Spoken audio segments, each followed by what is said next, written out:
Alright, now that we've got the machine up on the stands, we're just going to use our socket, reach into the tensioner, and we're going to bleed off the pressure off the grease zerk.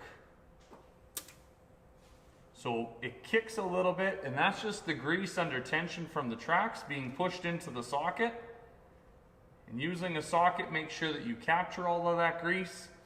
And then there's usually some that ends up falling down below onto the track, so you can put a rag or a soaker pad down there to catch that. The next thing we're going to do is we're going to fire this up. We're going to put a pin in the track, and we're going to roll it over the final drive, and we're going to allow the tracks to pull themselves in, and all the grease is going to come out this tensioner. It's going to spray onto the ground, so we're going to lay some soaker pads down here first.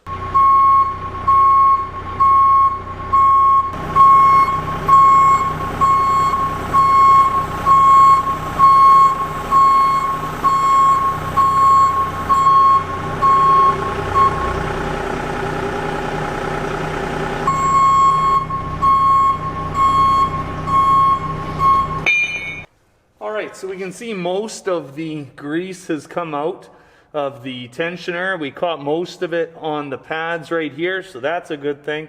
And so it's pretty normal for us to use, every time you're going to track on and off, to have an entire tube of grease for your grease gun ready to go, to be able to replace that grease so that we can set the tension again. It's just being able to drop a piece of wood underneath the track, and what that's going to do while the track tension is off and now it's sagged down, we're going to be able to pull this over the idler on the front of the track there, but I'm also going to be able to slide it on these pieces of wood, and the wood are also going to help sort of pull up some of that sag and make it easier for us to clear.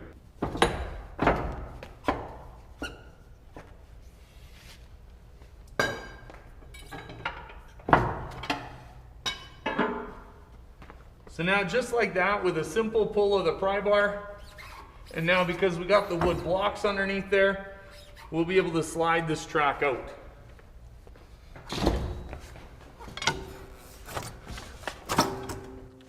So just like that, we can see that the track has come off the sprocket, and now because of the pieces of wood I have underneath it, the track itself will slide a lot easier than if it was sitting just right on the ground.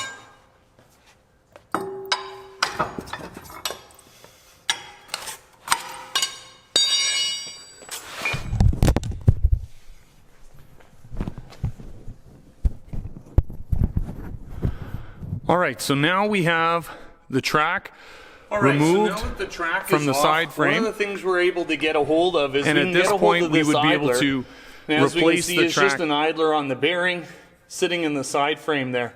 So what we're going to do is pull this idler forward, and the idler is going to come with its carriage and the tensioner and recoil mechanism behind it. So on this little E35, this idler comes off quite easily. I'll leave that in the bucket. And now if I reach in, I can gain access to the recoil spring. And one important thing I want to show you here, when we take a look at this recoil spring has a large nut on it. So this large nut right here is actually holding the center shaft for the recoil mechanism. Now, what's really important for me to tell you and for you to know is that you never loosen this nut. You never need to get a socket on there with an impact gun and pull this nut off. That's not how you get this recoil mechanism out. If you do that, this steel plate right here is going to get shot at you with all the force that this recoil spring has in it. So never put an impact gun on this nut unless you are putting this recoil mechanism properly in a press and servicing it. That being said, you're going to see that it is as simple as me grabbing the recoil spring and being able to pull it out. And we see the recoil spring is right here, and we see our tensioner cylinder right here.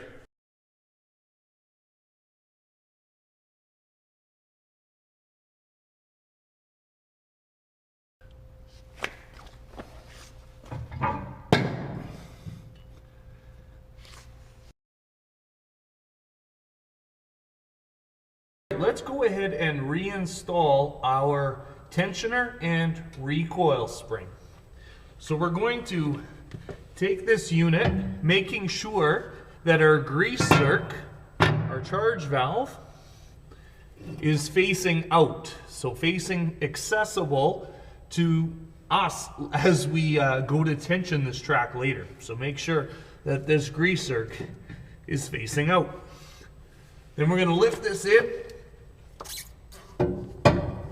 to the side frame here. I'm going to allow it to slide all the way in to the end. All right, so this does fit in to a pocket in the end of the side frame that we are going to have to lift that cylinder up into place. So a pry bar is helpful at this point to be able to lift that pry bar up and push at the same time to get that cylinder into place. So I'll do that right now. All right, we'll grab a light, be able to see down inside of here, and we'll grab one of our pry bars to lift up our cylinder. At the same time, we'll push it in. So that's what it looks like when we get that cylinder mounted into our side frame properly. All right, now that we've got our recoil spring and tensioner installed, grab our idler we left in the bucket, and we are going to install it, getting the dowels to line up in the holes in the base of the recoil spring.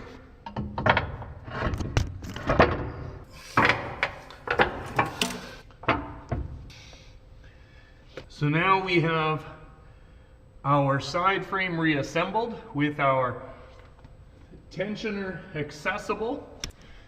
We have our idler and recoil spring and tensioner installed, and now we are ready to start pushing the track back on. So we want to get that lifted up and put over top so that the sprocket lands in the drive lugs of our belt, of our drive, our track.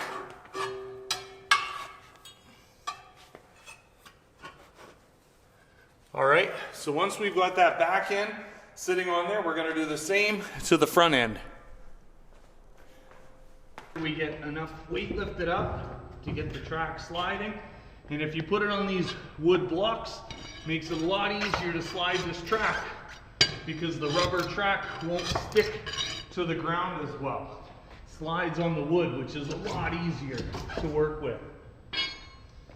So you're going to move back and forth between moving the back of the track on to the sprocket and getting the front of the track lined up and pushed over the idler. So at this point you may want to get your pry bar hooked up onto the side frame. That helps pull our recoil and tensioner back if we can hook onto the edge of that. And then at the same time we want to pull the track forward and push it in.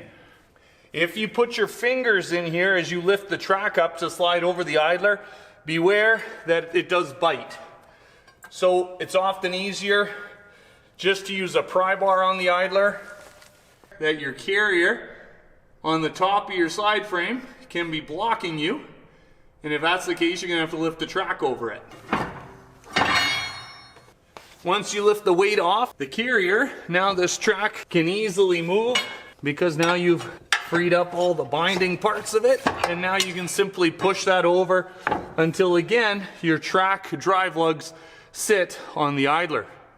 We have a lot of sag and not nearly enough tension. All right, so the next thing we've got to do then is to reset, grab our grease gun. This is where it comes in handy to either have a powered grease gun like this one here, where it makes this job quite quick, or a manual grease gun like this, where you get to get some exercise. And keeping in mind that you had to install that charge valve and tighten the charge valve down so that it's closed. Otherwise, as soon as you pull your grease gun away, all the grease will come shooting back out. And all we're going to do is pump up this grease. We're going to pump the grease into the tensioner And as we continue to do that, our tensioner is going to extend, moving our idler out and bringing our track sag up. Check your manufacturer's spec to make sure that you are setting your sag and tension correctly. So you're just going to keep installing grease until that sag is taken up. All right, so we're going to hook up our grease gun to the grease zerk using our power greaser.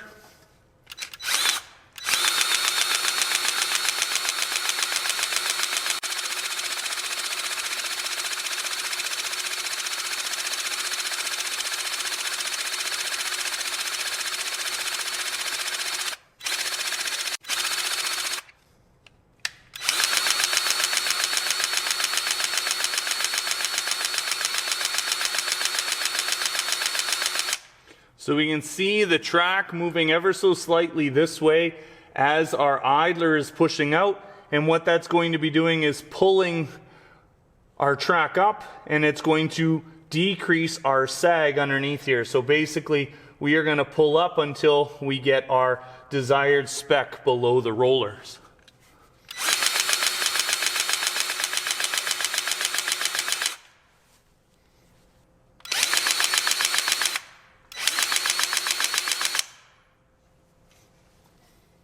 There we go. We have our desired spec, and now it's ready to go back to work.